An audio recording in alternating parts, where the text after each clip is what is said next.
Welcome back to my channel, sports fans. Okay, let's get into this one right here. Patrick Mahomes gets bailed out again, right? Mahomes gets bailed out again. Oh my goodness. And I can speak of 3 times. Some of the times were crucial that this guy got bailed out. And everybody knew Mahomes was not going to lose this game. Everybody knew when he had the ball last, he was not going to lose. Everybody knew. But let's talk about this first. You know, I got haters in my comment, and I hear it a lot. Oh, man, you clout chasing. You clout chasing.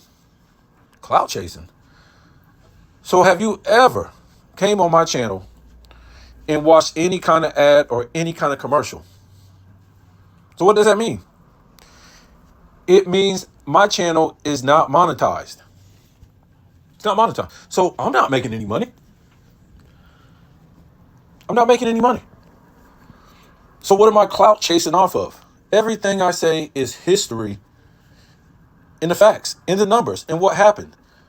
There's no need to lie and make up fantasy stuff like the LeBron James fanboys. Why? It's right there in front of your face. I don't have to make it up.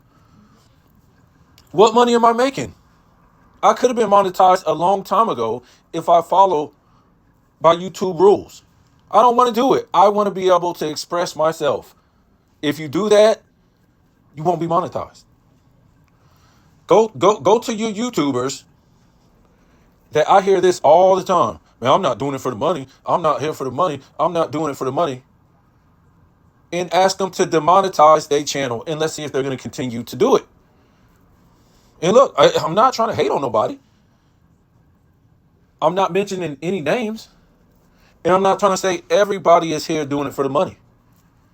I'm just saying, if you think I'm here for clout chasing, I'm not making no money. And go ask your YouTube buddies or the channel you watch to demonetize their channel, and let's see if they're going to keep doing it.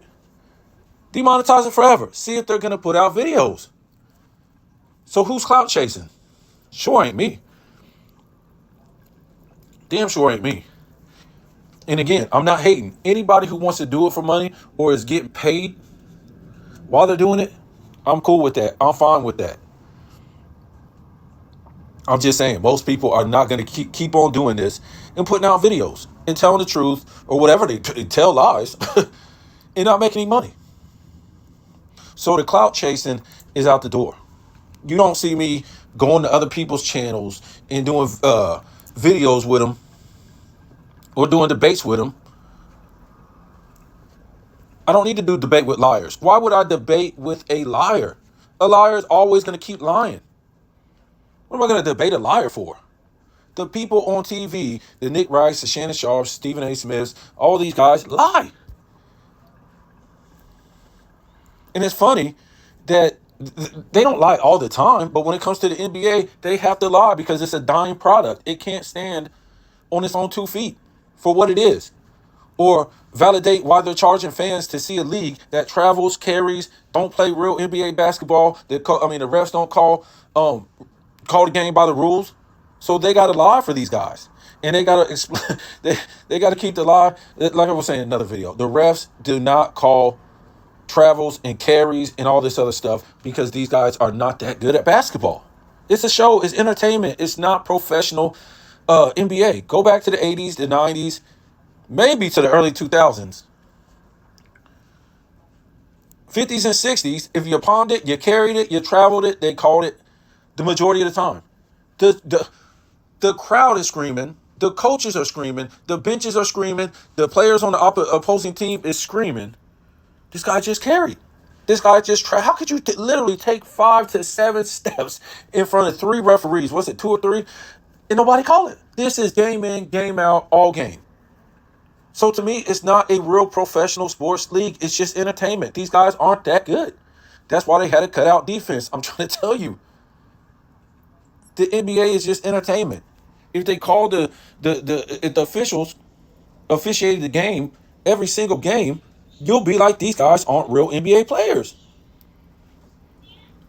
Nobody can, for 21 years, can barrel down the lane with a straight arm to the opponent's head, neck, chest, while traveling and carrying, can do this and get away with it. You think Michael Jordan could do something like that for 21 years? It would be insane. Or anybody. I saw Magic Johnson. Man, what was this?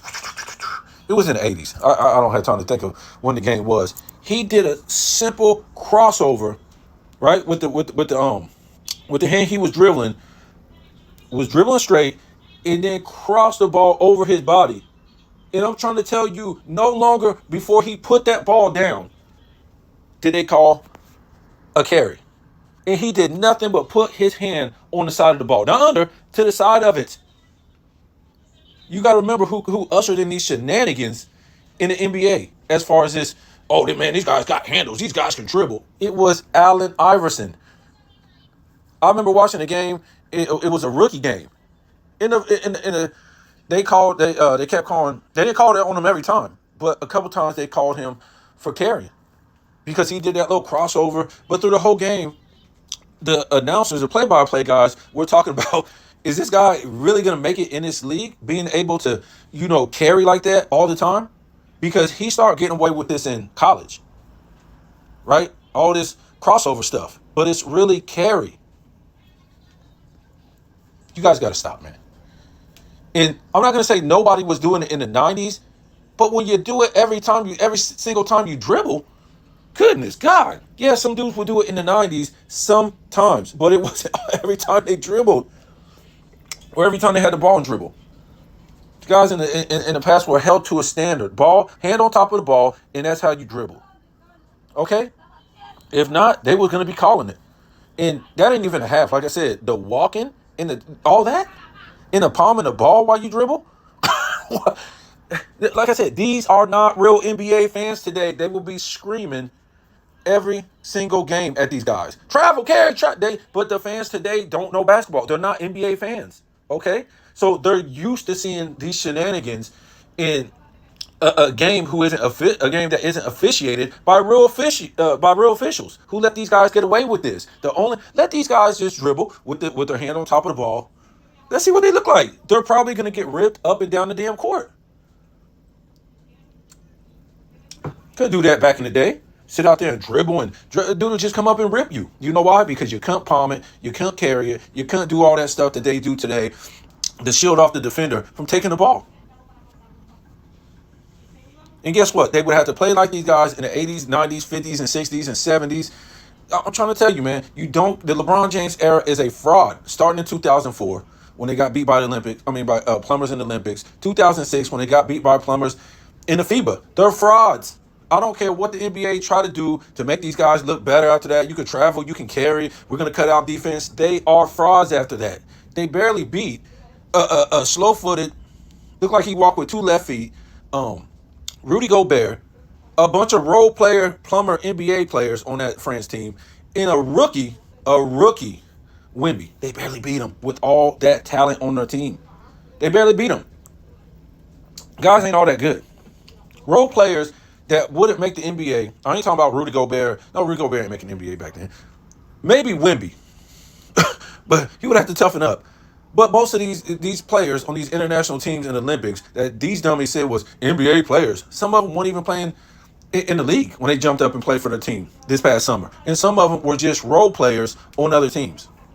That would not. We're talking about bench players. We're talking about dudes that made the G League or whatever it's called, D League, and they were down in there, or made it one time and they're out of the NBA, or just role players, or used to play in the NBA. None of these guys are making the NBA back in the 80s and 90s because guess what? Our high school talent was great. Our college talent was great.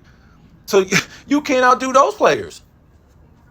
Yes, we had international players in the game, but these were the best of the best international players, right? It wasn't international players just weren't flooding the NBA. Just because they could sit behind a three-point line, play no defense, and shoot the ball? No, it was the best of the best international players that made the NBA in the 80s and the 90s. It was the best. Wasn't no dudes from Sudan. Get out of here. Y'all got to stop, man. Y'all. So let me get up off of that. Talking about some clout chasing my butt. Like I said, I'm not gonna sit there and debate and go on people's channels where they got other people on there whose whole channel is about telling lies. Why would I go on that channel with liars? I wouldn't. Why would you debate a liar that's going to keep lying? You can't just sit there and correct him and he said, "Oh man, I was wrong, man. I misspoke or I didn't look at this." No, these people's entire channel is about lying to people who don't know basketball, right? That's the world we live in. We live in a world that's full of liars. And guess what? People like liars because they feel good. What I tell you, a lie is sweet, it's beautiful, and it makes you feel good. The truth is ugly, it's harsh, and it's cold. That's what the truth is. That's what the truth is. So nobody wants to hear the truth because they don't want to feel uncomfortable. Everybody wants to hear lies because they will feel good, right? They will feel good because everybody else is living a lie, right? So if they have to live they have to live with what is the truth of the world or anything, they're gonna feel uncomfortable because nobody else is living in the truth. You think I'm just here to talk sports? Talk more than that, homie. These dudes and the dudes that tell lies, they know they tell lies, right? The Gilbert Arenas, the Shannon Sharps, all these dudes, the Nick Wrights, right? They look at their fan base like they're idiots. Wow. How can I get away with such a thing? How could I tell these idiotic people this stuff and they believe it? How can we tell? Like, yo, maybe if you told maybe like a developing adolescent kid these type of things and their brain is still developing, they don't know nothing. But man, there's just no excuse for some people. Even little stuff that you should be able to figure out if you're 16, you're 17, you're 18. And then we have the adults. You're an adult when you're 20 years old, especially when you're 30 years old. You really believe these people? Come on, man. This world is sad. These people are sitting up here living fat because you're an idiot. You're an idiot. All this. I wouldn't say technology, but all this stuff that we can look up online and see what the real truth is, whether it's literature, whether it's a sporting event, whether it's stats, all kind of stuff. We can look up anything to see if it's accurate. Can't just take people's words, right? You got to use some kind of, and that's what people don't have. They don't have common sense. It's hard to shake people with common sense. You could be all this book smart and people get on TV and they say all these big words and sound so intelligent, right? But they're getting past your common sense. And common sense is dealing with your senses, right? They go right past that because you love TV. You think people who are on TV and speak intelligent. Remember, the people who are the most intelligent are the people that's tricking the people who aren't, right? And some of these people are tricking you into thinking they are intelligent because they're saying some big words that really don't mean shit in the grand scheme of things. Just made up big ass words so they can look good. That's it.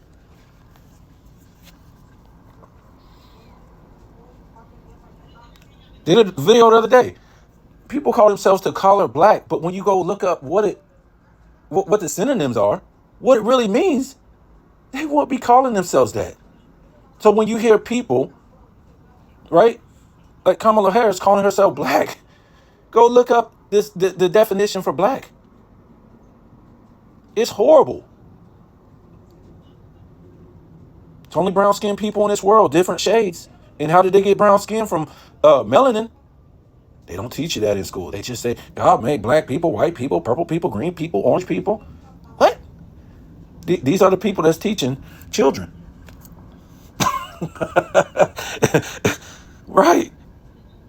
How much melanin you have in your blood determines how dark you are. Right?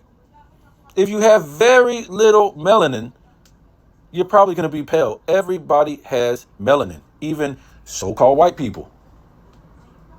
Everybody has melanin. And then a lot of people have a lot higher, richer melanin than other people. Nobody, go get your phone. Go get your shoes, that's black. Go get your pocketbook that's black. Go get your remote control, that's black. Put it up to your skin. You ain't going to see black. Go get a white piece of paper and put it up to your skin. You ain't going to see white. These are legal constructs that control people and make people fight, argue, hate, and all this stuff. These are legal constructs that the government put on paper, not the people, not the people. No indigenous people called themselves that. No people back in Europe called them that. They went by family names and family crests. Indigenous people went by what tribe they called themselves. Blackfoot, Choctaw, Seminole Creek. That's what you went by. This is all new. And if anybody tells you this, I don't give a damn if it's a black scholar. Where did the black scholar learn their information from? Well, they don't own no black college, right? A black scholar gets his scholarship from all the white colleges. Want no brown people in the world, Africa, Philippines, the islands, nobody called themselves black. Take it or leave it. So let's get into this Mahomes character. Everybody knew this guy was going to win. Everybody knew he was going to win. We just didn't know he was going to win like this again, right? By a penalty. And look, this is not the first time, if I'm not mistaken, they were playing the Bengals in the AFC Championship game. And the guy came across, and Mahomes was out of balance. Out of balance, and the guy on the Bengals defense still shoved him out the damn, still shoved him. And the game was over then because they could just run out the clock and kick the field goal. Let's talk about when they were playing Philly in the Super Bowl, right? This little penalty in the end zone not only gave him it gave him first down, and now they could run the clock out and kick the field goal again. And they didn't have to really call it on the guy, right? In the Philly game. Today, yes, they probably had to call it. And this is what I'm saying. All these were penalties on the opposing team, right? It was clear. Mahomes got shoved in the AFC Championship game. The guy on Philly, he held in the end zone. This guy ran into the damn receiver, so he couldn't catch the ball. I'm just saying, man. Some of this stuff is looking too obvious. It's looking too obvious. Come on, man. Mahomes is too good. Mahomes is too good for you to help him out. He's just too good. He's probably going to pass Brady down the road. And look, guys, it's tough for me to say this guy is going to pass Brady. Brady holds so many records, it's ridiculous. He probably won't even catch most of Brady's records, right? Probably only be able to get a quarter of them. My thing is, this guy's all-time great, right? Michael Jordan-esque. But what I'm trying to say is, and he has no competition. He has no competition in a quarterback, right? Maybe Joe Burrow. We just don't know what this guy. He's just not consistent. He's really not on Mahomes level overall. And you look at the rest of the quarterbacks, it's not like we're looking at the quarterbacks in the 2010s or the 2000s when it was so many quarterbacks out there battling. Mahomes' competition now, it looks like a whole bunch of running quarterbacks that can't throw. I'm sorry. Maybe somebody can change my mind, but I'm just not convinced until I see it. Mahomes is a great thrower. He doesn't run unless he has to. But Mahomes, the not only the quarterback competition, but the defense competition just isn't the same as what Brady faced in the 2000s and the 2010s. Those Baltimore Ravens defense, those Jet defenses, those Colts defenses, those Chargers defenses. You had the Bucks defenses back in the day. I say Jets defenses. It was so many great defenses. Pittsburgh defenses. I'm talking about in the 2000s and 2010s. Mahomes ain't. I'm trying to tell you, who's the great. You might have a couple today, but I'm just trying to tell you. And the rules are so soft today. It's going to be hard for me to put him past Brady. He would have to go 7-1, maybe 7-1, and then we're talking. I don't care if he even wins a 3-peat. I don't care about that. The defense just ain't the same.